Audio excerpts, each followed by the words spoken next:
Well, hi, everybody. It's Brian Paluso. I'm one of the partners and a financial planner here at HPK Provident Advisors. This is our Friday live session, of course, every Friday at 12:30 p.m. Eastern Standard Time.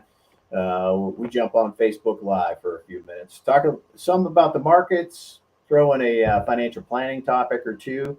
So this is Friday, August 12th of 2022. Of course, special guest, star of the show, Michael Kutch. Who's a chartered financial analyst, and he runs the portfolios for us here at HPK Provident Advisors. He focuses on the investment side. The rest of us focus on the planning side. Very important to note, as we always do, nothing that we are talking about here should be construed as specific investment, tax, or legal advice. These are just general ideas to think about, some of our observations. You should definitely want to talk to your financial professional, your tax professional, and your legal professional about your situation specifically. Of course, we'd be glad to help you out with any of the questions that you might have, but there are no specific recommendations here, just observations on what is going on in the world. Speak of what is going on in the world. Mike, what's been happening this week? Okay. Hello, everyone, and thanks for continuing to watch. And also, thank you for calling to finally getting my video up and running so I don't look as blurry as I did in the past. Thank you, Brian. So the question remains whether this rally is the start of a new bull market or just a bear market bounce. Looking at the magnitude of the move, it's in the upper bound of a bear market rally, increasing in the range of 14 to 15% off the lows on the S&P 500. So if this was a bear market rally, this would typically be the point where we'd probably turn lower, but it remains to be seen. On the S&P 500, we moved above the June highs, that level that I've been looking for, and we're also above the 200-day moving average, which is very promising from a technical perspective. Now, I'm referring to the EMA, the exponential moving average. I believe the simple moving average is still a little bit higher. So this week, the level that market has been really looking for is 42.31 on the S&P 500. We flirted with that yesterday. We got above it a little bit and then closed below it, and we're doing the same today. It looks like it's pretty significantly, well, not about 15 or so points above that level. So why that level is important, it marks the 50% retracement from this drop that we've had. So what that means is, historically, if we close above that level, it means that the chances of us breaking those previous lows is virtually non-existent. Well, it was interesting. Was there a specific catalyst that you were seeing for the move above that resistance level that you were looking at? Yeah, inflation. Both the consumer price index level and the producer price index level came in lower than expectations. Now, don't get me wrong, they're still both very high, but hopefully it's the start of a new downward trend. Headline CPI had no increase for the month and is currently at 8.5% on a year-over-year basis. Compare that to last month's reading of 9.1%. Core did increase on the month, but less than people were predicting. So both good directional moves there. We did get more Fed members coming out and trying to curb the market reaction. It didn't do that much. Basically, if equity markets rally and continue to rally, people feel pretty good about their portfolios and they're more likely to spend. So that kind of goes against what the Fed is trying to do. So although I'm hopeful the decline we saw in the inflation numbers, it was mainly due to lower gas prices. Now that does seep into different areas of prices, but there's a reason why they kind of break out food and energy. They're both very volatile. So the real question is whether that trend continues lower or if we see a reversal there. On the energy prices. On the energy prices, correct. On the energy prices. Yeah, well, the energy prices really do flow through a lot of things. Not only is all of us as consumers going to the gas station and how painful that is, but that affects shipping, right? A lot of trucking and what the cost is to get goods into stores and that kind of thing. So it certainly does. Correct. Yeah, it's a component that really flows into everything. Right. And after a vacation in Hilton Head last week and pretty much eating anything I wanted at any point in time, the food prices can go up because I gotta lighten up a little bit myself on that. So if they go up, I'll be fine because I ain't buying much. So Mike, if I'm hearing things right, you're saying employee, the consumer's strong, in a pretty strong position, I should say. Inflation could start to slow. There's this concept that they throw out on the headlines. I'm not sure everybody understands it completely, but they always talk about the Fed and their soft landing. One, if you could define what the Fed is speaking of in layman's terms, and then two, is it possible that they could achieve this soft landing? Yeah, so what they mean by soft landing, or I guess the more recent rhetoric has been soft-ish landing, pretty much signifies them bringing down inflation without doing too much damage to the labor market. So those are their two mandates. So pretty much getting inflation down without causing a severe recession. So it's certainly possible that they achieve that, although historically that's not in favor for them. They've had a tough track record of that. It's monetary policy is kind of an art as much as it is a science. They make a move and you don't see that move happen right away. So we have probably started to feel some of the effects in the economy from rate hikes earlier this year, but probably not the most recent ones. They take a little bit of time to seep into the economy, and they're not stopping at this point, so they're going to continue to increase. So that we still have to see what economic effect that has. Also, I'd like to note that they're going to be substantially increasing the cap on the amount of bonds they let roll off their balance sheet next month. So make sure you keep an eye on interest rates. This year so far, there's been a very strong correlation between what rates do in the equity market.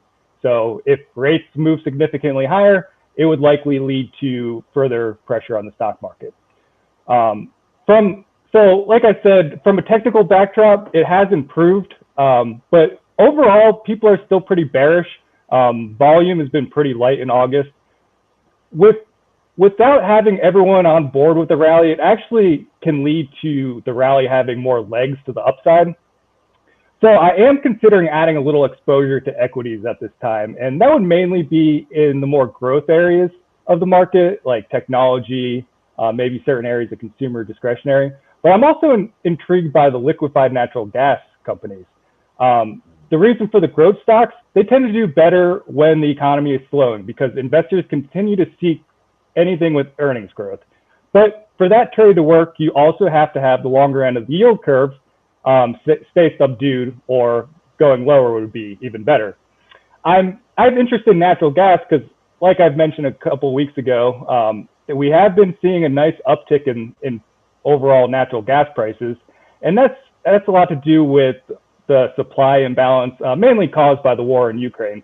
So everyone's been very concerned about what the winter is going to mean for Europe, because that natural gas is very important in regards to heating.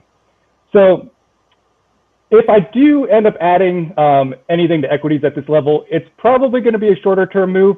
I'm still a little nervous about some of the uncertainties out there.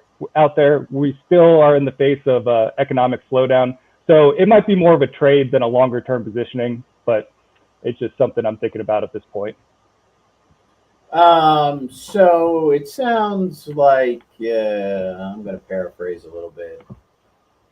On a bigger basis, you feel like you're still kind of wait and see, but you're seeing opportunities along the way before that clarity. Is that? Yeah, and I'm kind of thinking of it more from an individual company standpoint than a broader just get across the board in growth or across the board in energy stocks kind of thing. It's going to be more company specific. Perfect.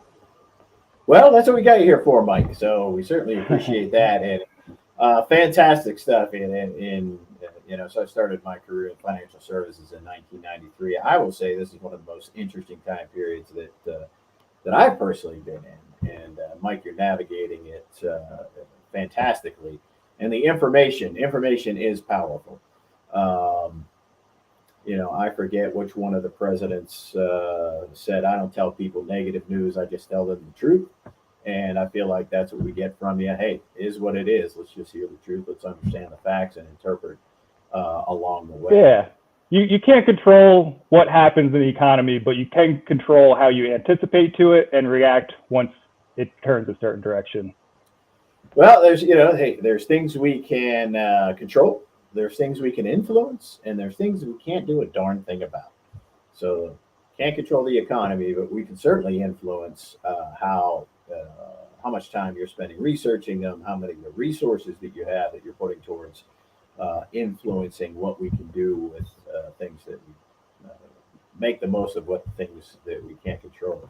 And then obviously the things we can't do a darn thing about, we can't get too twisted up about it, right? And there's really can't do a whole lot about what goes on in Russia and Ukraine and that kind of thing. So can't get too terribly twisted up about it.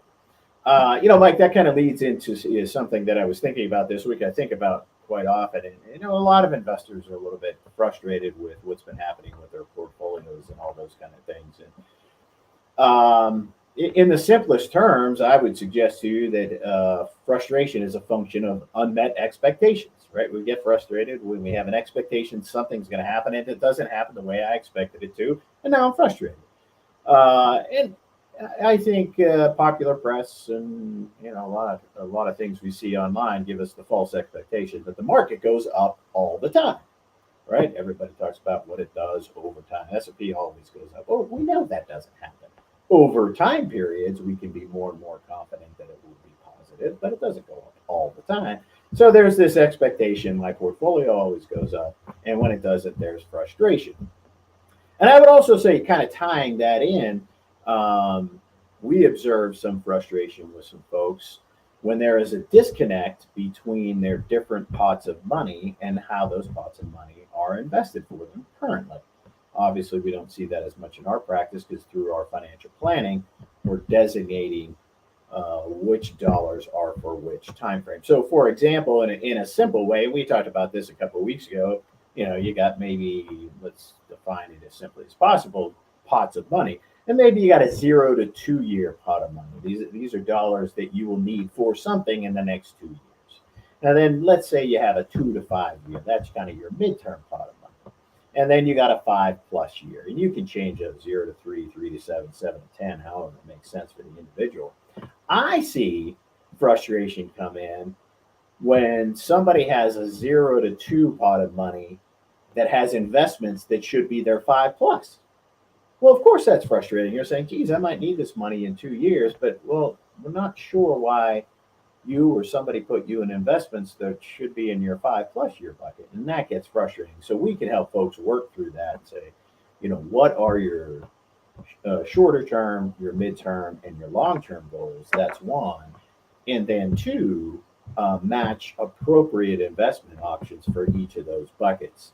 Again, if somebody has a 5+ year bucket, it's not real helpful to get really frustrated about that 5+ year bucket being down right now because your time frame on it was more than 5 years. Give it the 5 years to work out.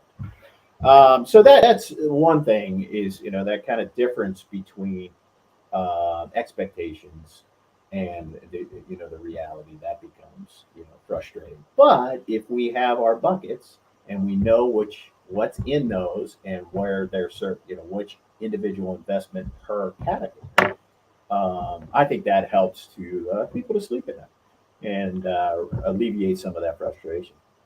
Yeah, so just to paraphrase, in that shorter term bucket, you're referring to the risk tolerance being a lot lower, whether that's cash or short term bonds, something that's going to be a little more stable to satisfy those needed liquidity needs, whether you need a monthly check or are buying a car in a couple months. Exactly. That 2 to 5 year bucket could be a little bit longer bonds, could be a combination of bonds and cash. Yeah, absolutely. Then the 5+ years, then you're starting to look at a bigger allocation, a more comprehensive allocation between stocks, bonds, and all those other things. And you can start adding some of those higher beta stocks in there in that longer term. Exactly. That's exactly right. Possibly, quite possibly. And Again, of course, that's investor dependent as well. Right. Investors have, some investors, there's two things you got to look at. One, what is your capacity, the ability that you have to take on risk? But we've got to match that with your willingness. So, for Absolutely. example, somebody who is 30 years old and we're talking about their retirement money, their capacity or ability to take on risk is just about unlimited because they have a 30+ year time frame. However, not all of those folks have the willingness, the comfort level. And so we really got to match those up. And there's a huge difference between your capacity, ability, and your willingness. And Colin has talked about this on many occasions. It's the art and the science of what we do. The science, in my example, for a 30-year-old planning for retirement, science says, oh, you take on all the risk you want. And over 30 years, we're pretty confident you'll be great. The art of it says, are you losing sleep at night? And we really match those things together. But, yeah. Oh, go ahead, Mike. Yeah, I was just going to say, you can certainly adapt to whichever is lower. If the willingness to take risk is much lower than the ability, we're okay with that as long as it's not going to jeopardize your longer term goals. If not, we're going to need a conversation about it. Well, that's very well said. If I go back at my rudimentary example and say, have a 30-year-old planning for retirement. If they say I want to sit in cash, we're going to have a pretty candid conversation. So, well, that's probably not going to work out. That's very well said. I'm going to conclude on one other thing. I had the opportunity this week, and Mike, you know about this. Yesterday, I was the guest speaker on the Pittsburgh chapter of the Financial Planning Association. Financial Planning Association is a nationwide organization. This was the Pittsburgh chapter, primarily certified financial professionals, financial planners, obviously in there, the FPA, Financial Planning Association. Oftentimes we get tax preparers, CPAs that join us and whatnot. And had the opportunity to talk to the group about Social Security, which is one of my areas of focus, and I have for many years. And about once a year or so, they bring me in just to kind of talk to fellow professionals about the importance of Social Security. And I will emphasize to our audience today some of the points that I had made yesterday. Why pay attention to Social Security? And I'm going to give you the three basics. One, it's big. It's big money. I'm not just talking about the trust fund where all the money for Social Security sits. I'm talking about it could be big to you and your family. Many of the folks listening today are going to collect hundreds and hundreds of thousands of dollars out of Social Security into their household throughout their lifetime. It becomes a serious pot of money in their life. But it's hard to see because it only comes to you monthly, right? That's how they pay out Social Security is on a monthly basis. It's hard to see in the aggregate how big it could be for you. So one, Social Security is really big. Two, it's incredibly complicated. There are 2,700 rules in Social Security. Many people believe it's as complicated and sometimes more complicated than the tax code. And number three, I was expressing to our peers in the Financial Planning Association, this information on Social Security is really hard to come by. I assure you, if you go online right now trying to look for an answer about Social Security, you're going to come away with far more questions than you are going to be answers. And you're going to find answers. And so I was just encouraging everybody in that group that we in the financial planning community should be the go-to folks on that because it is big money. Not only what you could receive, but what you put into it over the years. Incredibly complicated. And it's hard to come by. And the final point that I made in that discussion, there was about 40 folks on the phone, I guess it was, on the Zoom meeting. The final point is Social Security. Mike, you and I talk about this all the time. It's a financial planning topic. It's not a take it now, take it later. Take it now, you take it early, you get a little less. Take it later, you get a little bit more. It is fully integrated into a financial plan that considers all these things that we were talking about: ability to take risk, willingness to take risk, Mike's comments on the portfolio, other sources of income. So it certainly is a financial planning topic. So if any of my peers from the FPA of Pittsburgh are listening in today, thank you for joining us yesterday. And I hope you found it to be helpful. So I thought, Mike, I would just kind of highlight just a few of those things. Where does the frustration come from? It's unmet expectations. Make sure you have proper expectations for each part of your financial plan. Could potentially help reduce the frustration. Yeah, that's Make great sure information. I know if I have any questions about Social Security, I'm not going to look it up. I'm going to come directly to you. Well, if you look it up, you got a 50-50 shot of one finding it. And then once you find it, you got a 50-50 shot of what you're looking at to be correct. So yes, thank you, Mike. And in a very similar way, when I have questions on implications of what the Fed is doing, implications of what's going on in the world, political, economic landscape, what appropriate, specific, right down to the specific appropriate investments. Mike, you're our guy. That's all I got. Mike, you got anything else? Nope, that's it for me. All right. Well, wonderful. We thank you for joining us. We're certainly open to any thoughts, questions, hopes, feelings, concerns, observations on Friday Live. But we will be back next Friday, August 19th. We're here every Friday at 12:30 p.m. live on Facebook. So everybody have a wonderful weekend and be safe. And we'll catch up with you next week. Okay, bye. Thanks all. Bye now.